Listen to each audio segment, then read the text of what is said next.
Hello everyone. Last time हमने probability theory series start की थी, जिसमें हमने first chapter almost finish up कर लिया था। एंड हम नेक्स्ट चैप्टर जो पढ़ रहे थे वो था continuous distribution. And continuous distribution में भी हमने फर्स्ट एक्सरसाइज कंप्लीट कर ली थी, जो थी random uniform random distribution. And जो आज हम करने जा रहे हैं वो यूनिफॉर्म डिस्ट्रीब्यूशन के ही बेस्ड क्वेश्चंस हैं। ओके, सो हमारा क्वेश्चन क्या है, let X be uniformly distributed. Okay, ये यूनिफॉर्म डिस्ट्रीब्यूशन के बेस्ड पे क्वेश्चन है। ठीक है, X be uniform distributed random variable in this and find this. Okay, so हमारे पास जो फर्स्टली यूनिफॉर्म डिस्ट्रीब्यूशन की स्टेटमेंट क्या होती थी। ठीक है, तो यूनिफॉर्म डिस्ट्रीब्यूशन की स्टेटमेंट क्या होती थी हमारे पास, जो हम यहाँ पे ए टू बी लेते थे। ठीक है, और ये वाली जो चीज़ें हम यहाँ पे फंक्शन जो लेते थे बी माइनस से लेते, और इससे डीप होता है बट हम उतना डिटेल में नहीं जाएंगे, और डी एक्स होता था। ठीक है, और ए टू बी आप ये आपका फंक्शन लेते थे। ठीक है, ए टू बी आप फंक्शन कब लेते थे। ठीक है, तो ये कंडीशन, ये तभी आप ये फंक्शन जो है हम तभी लेते थे जब हमारे पास ये कंडीशन होती थी, जो हमारा एक्स है वो greater than equal to this A and greater than equal to B, sorry less than equal to B होता था, तभी हम ये वाली स्टेटमेंट ले सकते थे। ठीक है, और ज़रूरी नहीं है कि आपके पास हमेशा ये ए और बी ही हो। ठीक है, ये लिमिट जो है ये कुछ भी हो सकती है। ठीक है, तो अब देखो हम क्वेश्चन को बनाएंगे हम इसकी फॉर्म में। ठीक है, तो देखो यहाँ पे क्या है, -2 to 2 है। ठीक है, बस इसमें यही है कि एक लोअर लिमिट होना चाहिए और एक अपर लिमिट होनी चाहिए। ठीक है, तो ये अब देखो आपको सेम जो है ये यूनिफॉर्म डिस्ट्रीब्यूशन इसके अकॉर्डिंग मिल रहा है, सेम इसके जैसा मिल रहा है, तो आप इसको कंसीडर कर लो। ये आपका ए है और ये आपका बी है।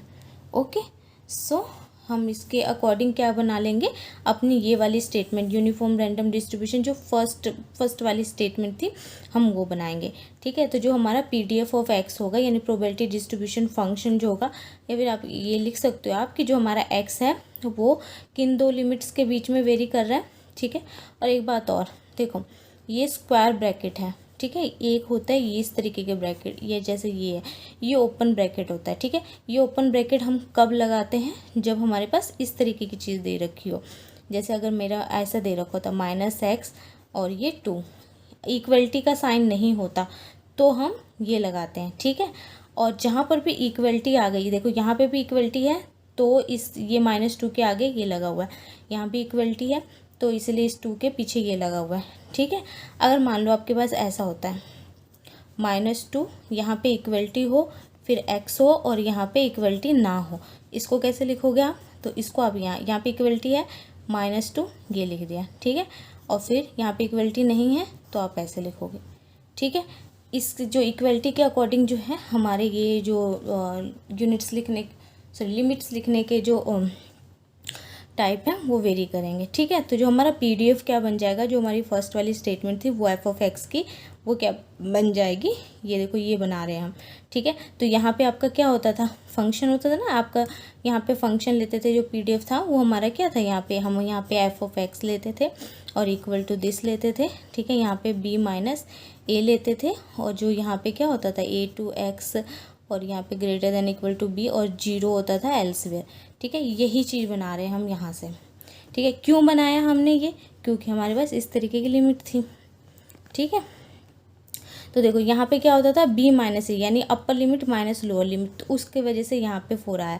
ठीक है, आप करके देख लो, बी माइनस ए करके देख लो क्या आता है आपका। बी माइनस ए जब आप करवा रहे हो तो बी क्या है आपका 2 है, यहाँ पे 2 ले लिया, माइनस ए कितना है आपका, यहाँ पे -2 है, -2 ले लो, सॉल्व करोगे इसको क्या आ जाएगा 2 माइनस माइनस प्लस हो जाएगा, यहाँ पे 4 ही आ जाएगा। तो जो इसलिए हमारा जो फंक्शन, ये हमारा जो 1/में b माइनस ए है वो क्या बन गया 1/4 और 0 एल्सवेयर बन गया। ठीक है, फंक्शन बना लिया बस। अब हम इसकी तरफ बढ़ते हैं। ठीक है, ये है, तो यहाँ पे क्या बोल रहे हैं, देखो जो प्रोबेबिलिटी है ऑफ दिस। अब देखो ये क्या है, प्रोबेबिलिटी होने की प्रोबेबिलिटी, 10th में हमने एक फॉर्मूला किया था।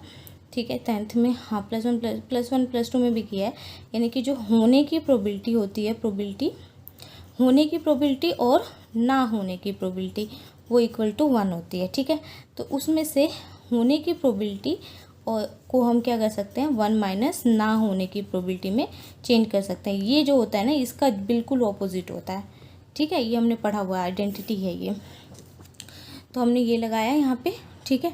तो यहाँ से आप देखो क्या बनाओगे, ये प्रोबेबिलिटी, होने की प्रोबेबिलिटी ये दे रखी, ये पूछा हुआ है आपको, तो ये निकालना है। तो हम इसको इस फॉर्म में लिख सकते हैं 1 माइनस और ना होने की प्रोबेबिलिटी। अब मैंने क्या बताया, देखो यहाँ कॉम्प्लीमेंट का मतलब है इससे टर्म बिल्कुल ऑपोजिट होनी चाहिए, ठीक है। तो आप इससे बिल्कुल ऑपोजिट लिखोगे, पी लिख दिया आपने सारा। अब जैसे यानी कि ये जो टर्म है, देखो यहाँ पे ग्रेटर का साइन है ना, कि यहाँ पे ये बड़ी है, तो ना होने की प्रोबेबिलिटी लिख रहे हैं ना हम, तो ऑब्वियस है कौन सा साइन आएगा, स्मॉलर। बिल्कुल ऑपोजिट साइन होना चाहिए, ठीक है। बिल्कुल ऑपोजिट होता है, होने की प्रोबेबिलिटी और ना होने की प्रोबेबिलिटी जो होती है एक दूसरे से बिल्कुल ही ऑपोजिट होती है, ठीक है। तो इसीलिए हम क्या करेंगे, यहाँ पे हमने 1 बाय जो भी है, सॉरी हाँ, तो हमने साइन को चेंज कर दिया, ध्यान से हमने साइन को चेंज कर दिया। अब हमारा 1/2 जो है ग्रेटर हो गया, ठीक है। अब सेम ऐसे ही है। अब आप क्या कर सकते हो, देखो जब भी हम मॉड खोलते हैं, ठीक है, अब हम कभी भी मॉड खोलते हैं ना, जैसे मान लो x है और यहाँ पे मेरा को ये जो भी 2 समथिंग जो भी लिखा हो, तो ये मॉड खुलेगा ना, तो इसका मतलब ये है कि जो हमारी x की 2 वैल्यूज़ आ रही हैं, एक प्लस वाली 2 आ रही है और एक माइनस वाली 2 आ रही है, ठीक है। मतलब इस तरीके की 2 वैल्यूज़ आ रही हैं। तो सेम वैसे ही यहाँ पे भी है कि जो हमारा x माइनस 1 है, इसकी 2 वैल्यूज़ आ रही हैं जब हम इसका मोड ओपन करेंगे, ठीक है। हमने मोड ओपन किया, ठीक है, 2 वैल्यूज़ आए, तो हमारा ये एक प्लस वाली और एक माइनस वाली। लिखोगे कैसे, ये जो प्लस वाली होगी बड़ी होगी सबसे, वो लिखा, फिर x माइनस 1 ये लिखा, इसी को आप सॉल्व कर रहे हो ना, इसको ओपन कर रहे हो, तो ये आ गया। और इससे जो छोटी, इसकी जो छोटी सबसे छोटी वैल्यू होगी वो ये होगी, ठीक है। तो हमने यही दोनों जो इसकी 2 वैल्यूज़ है ना, एक -½ और +½ उसको ही अरेंज करके लिख दिया, ठीक है। अब ये 1/2 ऐसे गया, ठीक है। हमें ना किसी तरीके से यहाँ पे x लाना है, जब हमारा, क्योंकि ये देखो ये PDF बना है किसका, x का। क्वेश्चन में भी यहाँ पे क्या मेंशन किया था, x मेंशन किया था। अगर यहाँ पे x होता ना तो हम सीधा डायरेक्ट क्वेश्चन कर देते, बट यहाँ पे x नहीं है, यहाँ पे x माइनस 1 है, ठीक है। तो हमें दिक्कत हो रही है करने में, तो हम क्या कर रहे हैं, हम चाहते हैं किसी तरीके से यहाँ पे x आए बीच में, ठीक है, और हमें दोनों इर्द गिर्द लिमिट्स मिल जाए।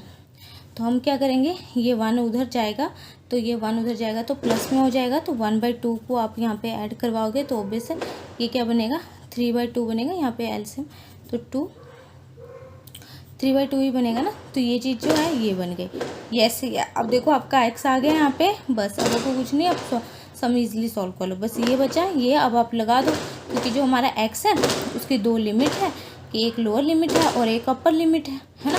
तो यही हम क्या कर सकते हैं, तो हम अपनी स्टेटमेंट लगा सकते हैं। तो ये हमारे इसके बेस पे हमने क्या बना लिया, स्टेटमेंट बना लिया, ठीक है।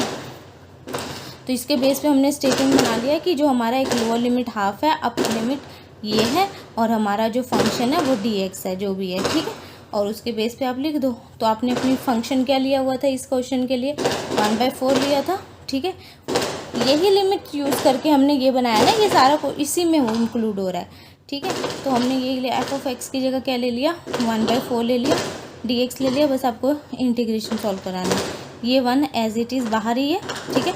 1/4 क्या है, कांस्टेंट है, बाहर आएगा इंटीग्रेशन से। यहाँ पे क्या आ रहा है, dx आ रहा है, ठीक है। ये और ये आपस में क्या होंगे, कैंसिल हो जाएंगे। तो देखो यहाँ पे क्या बचेगा, ओनली x बचेगा। ये 4 है, ये 3/2 है, 1/2 है, ठीक है। Equal 1 minus 1/4। अब आप upper limit minus lower limit करते हो, 3/2 माइनस 1/2, ये 1 माइनस 4, ठीक है। और जो आप इसको सॉल्व करोगे तो ये 2y में जो भी है तो ये आ जाएगा, 1/4 आएगा। फाइनल आंसर आपका 3y में 4 आ जाएगा, ठीक है।